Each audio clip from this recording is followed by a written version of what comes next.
واتخذ قوم موسیٰ من بعدہ من حلیہم عجلا جسدا لہ خوار،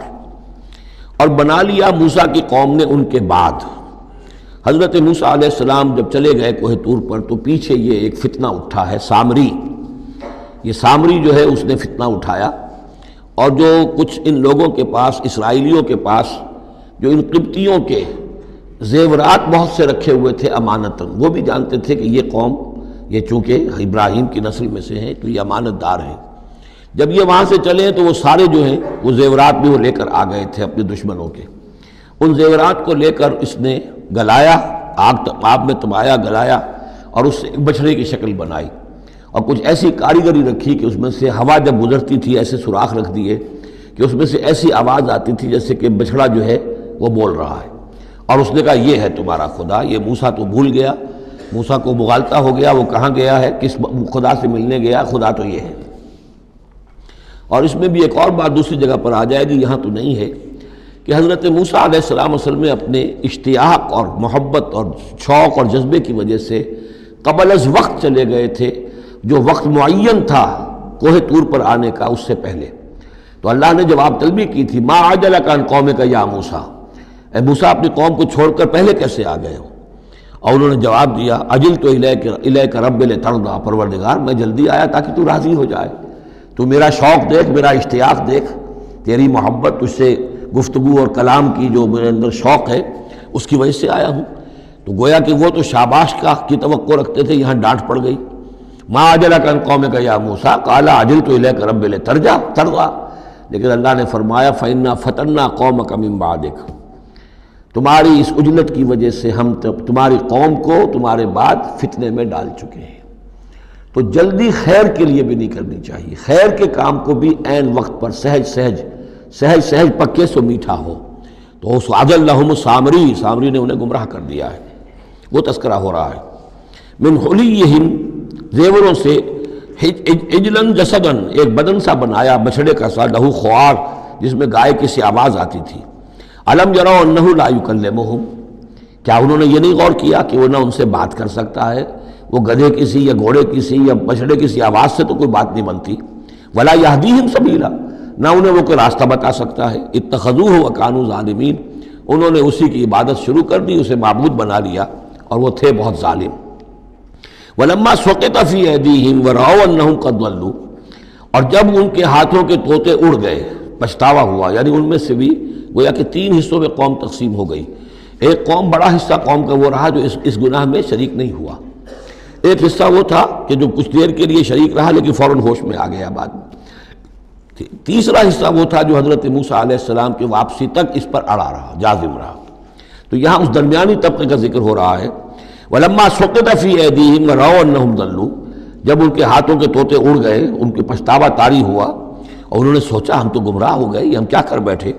قَالُوا لَئِن لَّمْ يَرْحَمْنَا رَبُّنَا، انہوں نے کہا کہ اگر ہمارے رب نے ہم پر رحم نہ فرمایا، وَيَغْفِرْ لَنَا، اور اگر ہمیں بخش نہ دیا، لَنَكُونَنَّ مِنَ الْخَاسِرِينَ، تو ہم تو ہو جائیں گے بہت خسارے والوں میں سے۔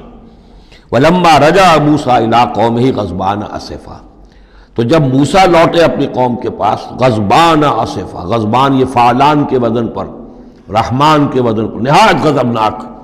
حضرت موسیٰ علیہ السلام کا مزاج بھی جلالی تھا، پھر یہ کہ اتنی بڑی گمراہی، اور یہ اللہ تعالیٰ نے کوہ طور ہی پر بتا دیا تھا کہ تمہاری قوم پیچھے فتنے میں پڑ چکی ہے اور وہ گمراہ ہو چکی ہے۔ فَإِنَّا فَتَنَّا قَوْمَكَ مِن بَعْدِكَ وَأَضَلَّهُ السَّامِرِي، تو وہاں سے آئے ہی ہیں تو غضبناک تھے، غضبان آصفا، نہایت افسوس میں بھی اور سخت غضبناک۔ قال بئس ما خلفتمونی من بعدی، یہ خطاب حضرت ہارون سے بھی ہو سکتا ہے اور اپنی پوری قوم سے بھی ہو سکتا ہے۔ بری ہے میری نیابت جو تم نے کی ہے میرے بعد، عاجلتم امر ربکم، تم نے اپنے رب کے معاملے کے اندر جلدی کی، میرا انتظار کرتے، اگر اس نے کچھ بنا ہی دیا تھا، کوئی شوبدہ دکھایا تھا، میرے آنے تک انتظار کر لیتے، میں تمہیں بتاتا اس کی حقیقت کیا ہے۔ وَأَلْقَى الْأَلْوَاحَ، اور انہوں نے وہ جو تختیاں لے کر آئے تھے کوہ طور سے تورات والی، وہ تو ایک طرف ڈال دیں۔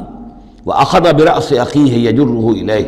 اور غضبناک ہو کر اپنے بھائی حضرت ہارون علیہ السلام کے سر کے بال پکڑ لیے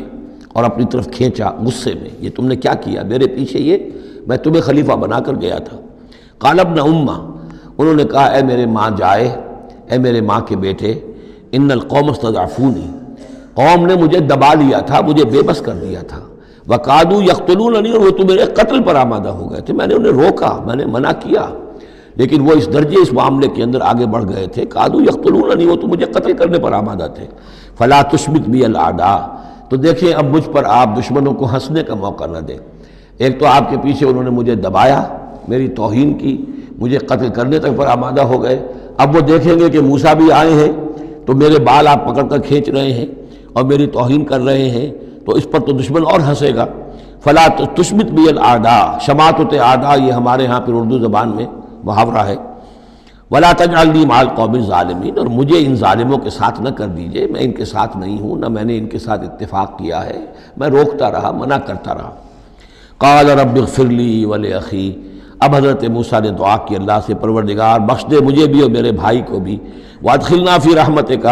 اور ہمیں داخل فرما اپنی رحمت میں، وانت ارحم الراحمین، اور یقیناً تو ہے تمام رحم کرنے والوں میں سب سے بڑھ کر رحم فرمانے والا۔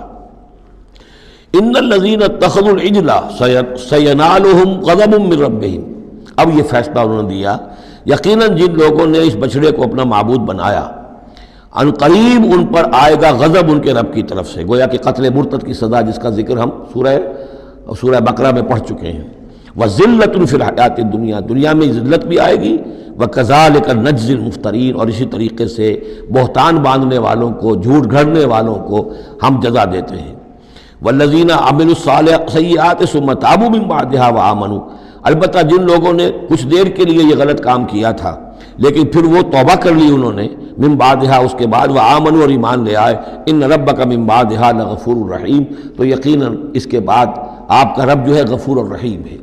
جن سے عارضی طور پر یہ بات ہو گئی تھی پھر انہوں نے توبہ کر لی، ان کے لیے تو مغفرت ہے، اللہ تعالیٰ معاف فرمائے گا، غفور الرحیم ہے۔ البتہ جو اب تک اس پر اڑے رہے ہیں ان کے لیے یہ حد جاری کی جائے گی۔ یہ بالکل ایسے ہی جیسے سورہ مائدہ میں ہم نے پڑھا ہے محاربے والی آیت میں، کہ اگر کوئی ڈاکو ہیں، راہزن ہیں، کوئی ملک کے اندر فساد مچا رہے ہیں، تو اگر اس سے پہلے کہ تم ان پر قابو پاؤ اگر وہ توبہ کر لیں تو پھر ان کے لیے معاملہ اور ہوگا، پھر ان کے ساتھ نرمی بھی ہو سکتی ہے، معاف بھی کیا جا سکتا ہے، لیکن اگر قابو پا لو تو پھر ان کی سزا بہت سخت ہے، لیکن قابو پانے سے پہلے توبہ کر لیں تو ان کے لیے نرمی۔ اسی طرح یہاں معاملہ ہے۔ وَلَمَّا سَكَتَ عَنْ مُوسَى الْغَضَبُ، جب موسیٰ کا غصہ کو ٹھنڈا پڑا، أَخَذَ الْأَلْوَاحَ، اب انہوں نے وہ تختیاں اٹھائیں، وَفِي نُسْخَتِهَا هُدًى وَرَحْمَةٌ لِّلَّذِينَ هُمْ لِرَبِّهِمْ يَرْهَبُونَ، اور اس کی تحریر میں لکھا ہوئی تھی رحمت، ہدایت بھی اور رحمت بھی ان لوگوں کے حق میں جو اپنے رب سے ڈرتے ہیں، اپنے رب کا تقوی اور خوف رکھتے ہیں۔ وَاخْتَارَ مُوسَىٰ قَوْمَهُ 70 رَجُلًا لِّمِيقَاتِنَا، اب ایک تو سزا دے دی گئی، ایک تو پرج ہو گئی، اور یہودی جو ہیں جنہوں نے کہ آخری وقت تک اس کے اوپر قائم رہے انہیں قتل کر دیا گیا۔ اب اس کے بعد ایک اجتماعی توبہ کے لیے حضرت موسیٰ علیہ السلام نے اپنی قوم کے 70 سرکردہ افراد کو لیا، واختارا چن لیا، اختارا موسیٰ قومہ 70 رجلا لمیقاتنا، اللہ تعالیٰ ہی نے طلب فرمایا ہے، ہمارے وقت مقررہ کے لیے چن لیے موسیٰ نے اپنی قوم میں سے 70 سرکردہ افراد۔ فلما اخذتهم الرجفۃ، جب وہ آئے ہیں کوہ طور پر یا اس کے قریب تو ان کے اوپر کپ کپی طاری ہو گئی یا زلزلے نے آ پکڑا، یعنی وہ ایک سخت ترین جو ہے ان کے لیے پھر خوفناک صورت پیدا کر دی گئی۔ قال رب، حضرت موسیٰ نے عرض کیا پروردگار، لو شئت اہلکتہم من قبل وایایا، اگر تیری مشیت یہی تھی تو اس سے پہلے ہی ہمیں بھی ہلاک کر سکتا تھا، مجھے بھی کر سکتا تھا، انہیں بھی کر سکتا تھا۔ خطا کار تو ہم ہیں، غلطی ہوئی ہے، لیکن بہرحال ہم نے اتنا بڑا کفارہ بھی دے دیا ہے، اپنی قوم کے اتنے لوگوں کو اپنے ہاتھوں ذبح بھی کیا ہے، لیکن یہ کہ اگر ہلاک ہی کرنا تھا جو اس وقت شکل ہو رہی ہے تو پہلے قدم پر بھی تو ہلاک کر سکتا تھا۔ لو شئت اہلکتہم من قبل وایایا، اگر تو چاہتا تو ہلاک کر دیتا ان سب کو بھی اور مجھے بھی۔ اتہلکنا بما فعل السفہاء منا، کیا تم ہمیں ہلاک کر دے گا ہمارے کچھ بے وقوف لوگوں کی حرکت کی وجہ سے؟ ہمارے ہاں کچھ بے وقوف تھے جنہوں نے حرکت کی تھی، اور ان کی وجہ سے کیا پوری قوم کو ہلاک کر دے گا؟ ان ہی الا فتنتک، نہیں یہ تیری طرف سے ایک آزمائش ہے۔ تضل بہا من تشاء، تو گمراہ کرتا ہے اس کے ذریعے سے جس کو چاہتا ہے، وتہدی من تشاء، اور ہدایت دیتا ہے جس کو چاہتا ہے۔ انت ولینا، تو ہمارا ولی ہے، ہمارا ساتھی ہے، پشت پناہ ہے، مولا ہے۔ فاغفر لنا، پس ہمیں بخش دے، گناہ کو معاف فرما، ورحمنا ہم پر رحم فرما، وانت خیر الغافرین اور یقیناً تمام بخشنے والوں میں تو سب سے بہتر بخشنے والا ہے۔